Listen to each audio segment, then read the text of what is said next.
Fase 1. Interrupción del relato. La primera comenzaría con una fractura total del relato. Helen explicó que el sistema no se sostiene únicamente por armas, bases o gobiernos, sino por la capacidad de ordenar la interpretación de los hechos.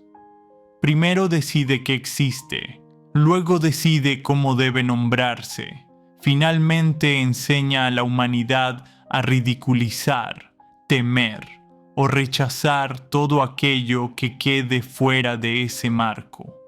Por eso, antes de cualquier presencia abierta, habría que debilitar esa estructura.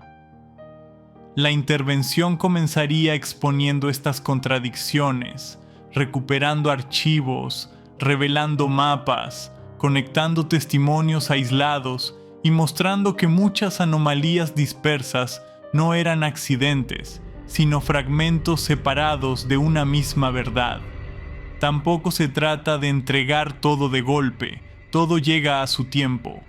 Mientras se trata de abrir grietas suficientes para que el relato oficial ya no pueda cerrarse sobre sí mismo con la misma facilidad.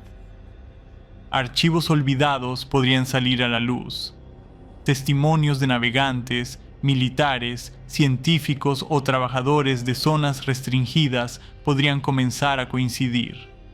Fotografías, rutas, coordenadas alteradas, documentos sobre operaciones antiguas y señales relacionadas con las murallas de hielo, los domos y los reseteos podrían dejar de verse como piezas sueltas. La primera fase, dijo Helen, no trae a los ancestrales ante la humanidad, pero trae a la humanidad ante la posibilidad de que todo lo que le enseñaron haya sido administrado, fragmentado y manipulado desde los comienzos. Fase 2. Apertura de pasajes. La segunda fase se activará si el sistema intenta avanzar hacia un punto irreversible. Helen fue cuidadosa con esta parte. Dijo que no se trataría de evacuar multitudes ni de elegir quién merece salvarse y quién no.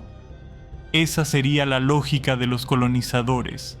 La intervención ancestral en esta fase buscaría preservar aquello que no podía caer en manos custodiales durante el quiebre del relato.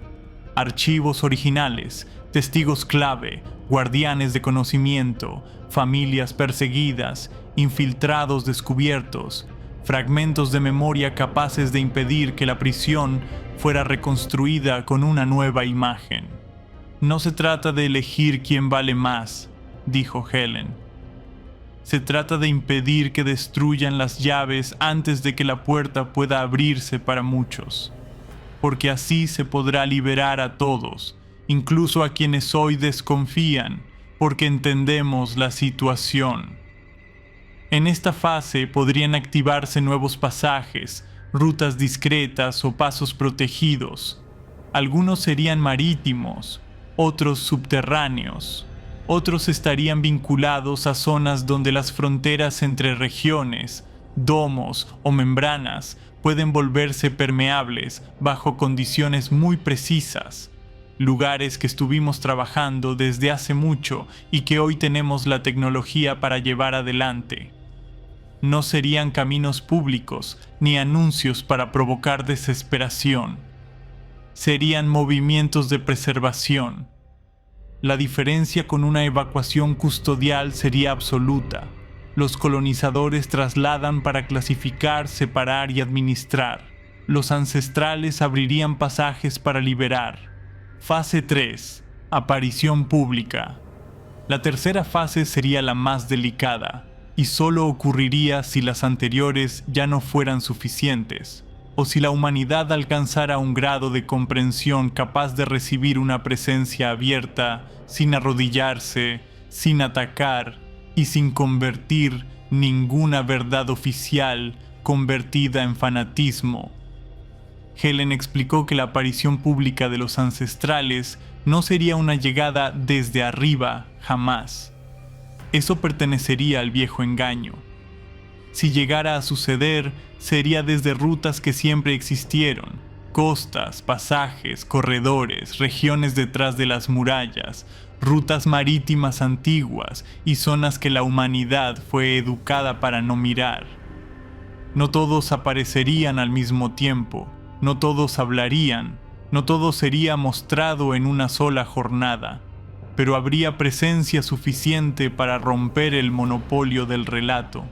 Delegados ancestrales, representantes, anakim, archivos, pruebas, embarcaciones, testimonios vivos y señales imposibles de reducir completamente a burla o falsificación, se sabrá.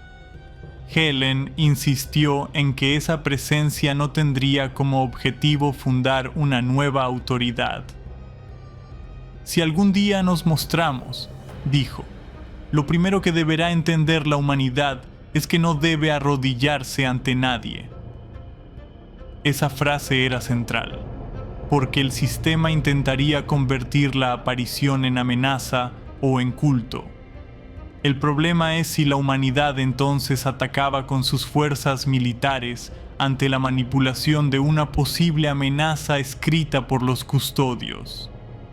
Por eso la tercera fase dependería de cómo la humanidad aprenda a mirar. La guerra principal en ese momento sería una guerra de interpretación. Dirían que los ancestrales son invasores, falsos enviados, amenaza biológica, manipulación, operación psicológica o fabricación visual. No importaría que las versiones se contradijeran. El objetivo sería saturar la percepción humana para que nadie pudiera ver con claridad. Helen dijo que la única respuesta posible sería sostener la calma, mostrar pruebas, evitar la provocación y no reclamar poder.